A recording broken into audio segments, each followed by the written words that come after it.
সবাইকে আরো একবার স্বাগত ফিয়াদা টকারে। আমাদের চারপাশে প্রতিনিয়ত নানান ঘটনা ঘটছে, একটা ঘটনা আর একটা ঘটনাকে ঢেকে দিচ্ছে। কখনো এর মাঝেই আড়ালে পড়ে যাচ্ছে আমাদের সচেতন থাকার কিছু বিষয়।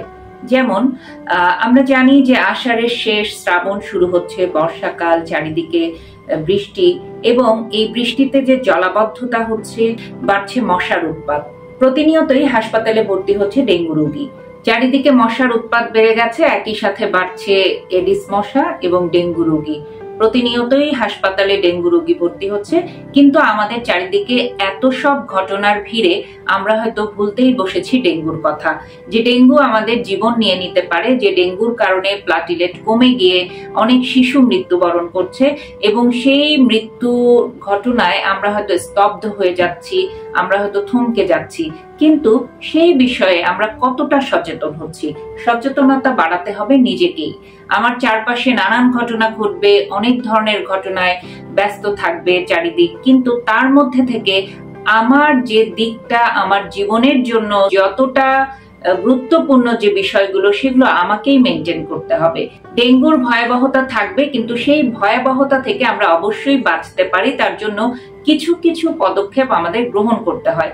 যেমন বর্তমানে আমরা কম বেশি সবাই বাগান করতে পছন্দ করি, হয়তো কেউ ব্যালকনিতে, কেউ ছাদে, একটু জায়গা পেলে সেখানে আমরা গাছ লাগাই। কিন্তু কথা হলো, বাগান আমরা অবশ্যই করব, কিন্তু টবের মধ্যে যে গাছগুলো আমরা লাগাচ্ছি সেখানে যেন কোনোভাবে বৃষ্টির পানি বা অন্য কোনো পানি সেখানে জমতে না পারে, কারণ এই পানি জমা থেকেই ডেঙ্গু মশার উদ্ভবটা হয়। আর একই সাথে এই পানিটা নিয়মিত পরিষ্কার করা হচ্ছে কিনা, আপনার বাগানের গাছগুলোর কোন টবে পানি জমে আছে, বা সেখানে কোনো ডাবের খোসা, অন্য কোনো জায়গা খানা খন্দ তৈরি হয়ে পানি জমছে কিনা, সেই বিষয়গুলো আপনাকে মনিটরিং করতে হবে।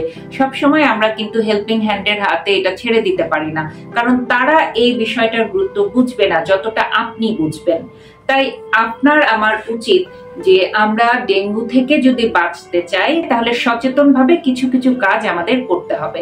যেমন আমরা সন্ধ্যার আগেই, যখন সূর্যাস্ত যাবে তার বেশ কিছু ঘন্টাখানেক আগে যদি ঘরের দরজা জানালা বন্ধ রাখি, তাহলে ওই সময়টা কিন্তু মশা ঢোকার একটা উপযুক্ত সময়। সেই সময় দরজা জানালা বন্ধ থাকলে ওই সময়টায় মশা আর ঘরে ঢুকতে পারছে না। এই বিষয়গুলো খেয়াল করতে হবে। একই সাথে রাতের বেলা ঘুমানোর সময় মশারি ব্যবহার করতে হবে। আর একই সাথে বলা হচ্ছে যে এডিস মশা তার আচরণ পাল্টেছে, অর্থাৎ আমরা শুধু জানি যে দিনের বেলায় এডিস মশা কামড় দেয়। এই তথ্যটা ভুল প্রমাণ হয়েছে। গবেষকরা তাদের গবেষণায় দেখেছে যে এডিস মশা এখন রাতের বেলায়ও কামড়ায়। তাই দিনে এবং রাতে উভয় সময়ই আমাদের সতর্ক থাকতে হবে। আমরা অনেক সময় দেখা যায় অলসতা করি, ছোট ছোট অলসতাই বড় বড় বিপদ ডেকে আনে। আমরা হয়তো দেখা যাচ্ছে অনেক কাজ করছি, কিন্তু রাতের বেলা মশারিটা লাগাতে অলসতা করছি, হয়তো ভাবছি থাক মশারি ছাড়াই ঘুমাই, কি আর হবে। এই কি আর হবে, এই ভাবনাটা থেকে আমাদের বেরিয়ে আসতে হবে। ঘটনা যখন ঘটে যায়, তার জন্য আমরা যে পরিমাণ আফসোস করি, যে পরিমাণ কষ্ট পাই, তার থেকে এই অলসতাটুকু যদি আমরা দূর করে কাজগুলো করতে পারি, তাহলে এই ধরনের বিপদের সম্মুখীন আমাদের কখনো হতে হবে না। ঘটনা ঘটবে, বিপদ থাকবে, কিন্তু তার থেকে উদ্ধারের ব্যবস্থা বা তা থেকে সতর্ক থাকার চেষ্টা আমাদেরই করতে হবে। সংবাদ মাধ্যমগুলো থেকে জানা যাচ্ছে যে এখনো প্রচুর ডেঙ্গু রোগী ভর্তি হচ্ছে, কেউ কেউ হয়তো সুস্থ হয়ে বাসায় ফিরছে, এর মধ্যে মৃত্যুর ঘটনাও ঘটছে।